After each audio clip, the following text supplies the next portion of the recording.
আসসালামু আলাইকুম। আপনারা কেমন আছেন? ভালো আছেন?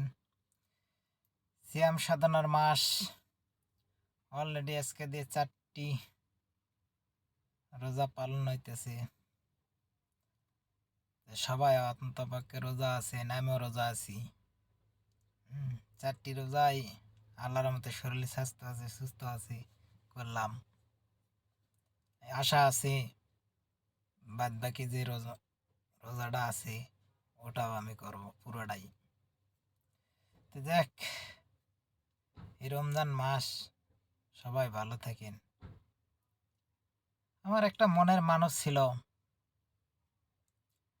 সকালে যখন আগে রুটি আর কলা খেতাম, বলতো, রাজু আপনি রুটি আর কলা খাবেন না, কি খাবো? ভাত খাবা।